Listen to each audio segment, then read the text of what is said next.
Hello സുഹൃത്തുക്കളെ, നമുക്ക് നല്ലൊരു കാത്തോരൻ വെക്കാം. ഈ നമ്മുടെ വീട്ടിലെ ഒരു കുഞ്ഞു വാഴക്കൊല വെട്ടിയതിൻ്റെയാണ്.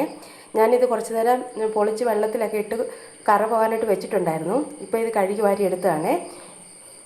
നമ്മൾ ചെറിയൊരു ചീഞ്ചട്ടിയിലോട്ട് കുറച്ച് വെളിച്ചെണ്ണ ചൂടാക്കാൻ വെച്ചിട്ടുണ്ടായിരുന്നു.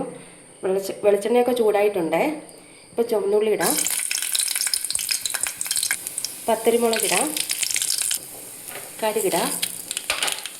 കടുകെല്ലാം പൊട്ടിയിട്ടുണ്ട്. കറിവേപ്പില ചേർക്കാം. ഇനിയും കഴുകി വെച്ച കായിടാം. ലേശം ഉപ്പ് പൊടി ചേർക്കാം, ലേശം മഞ്ഞൾപ്പൊടിയും ചേർക്കാം. ഇനി എല്ലാം കൂടി ഇളക്കാം. ഇതിന് വെള്ളമൊന്നും ചേർക്കേണ്ട ആവശ്യമില്ല. ഈ കഴിയപ്പോൾ ഉണ്ടാകുന്ന ശകലം വെള്ളമുണ്ട്. പിന്നെ എണ്ണയുടെ ഇതുകൊണ്ട് ഇത് വെന്തോളും. ഇതൊന്ന് മൂടി വെക്കാം. ഞാൻ തോരൻ അരയ്ക്കാൻ വേണ്ടി ഇത്രയും തേങ്ങയാണ് എടുത്തിരിക്കുന്നത്. 5 കാന്താരി മുളക് എടുത്തിട്ടുണ്ട്. വെള്ളക്കാന്താരിയാണ്. ശകലം നല്ല ജീരകവും ഇച്ചിരി വെളുത്തുള്ളി എടുത്തിട്ടുണ്ട്.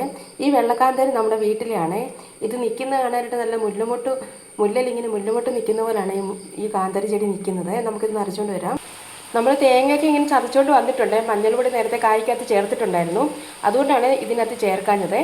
നമ്മുടെ കായൊക്കെ ഇത് വെന്തിട്ടുണ്ട്. ഇനി അരപ്പ് ചേർക്കാം. അരപ്പൊക്കെ ചേർത്ത് ഇങ്ങനെ ഒന്ന് മൂടി വെച്ചിട്ടുണ്ട്. അങ്ങനെ സുഹൃത്തുക്കളെ, നമ്മുടെ കാത്തോരൻ റെഡി ആയിട്ടുണ്ട്. അപ്പം നിങ്ങൾക്ക് എല്ലാവർക്കും എൻ്റെ വീഡിയോ ഇഷ്ടപ്പെട്ടിട്ടുണ്ടെങ്കിൽ എൻ്റെ ചാനലിൽ സപ്പോർട്ട് ചെയ്യണം. താങ്ക്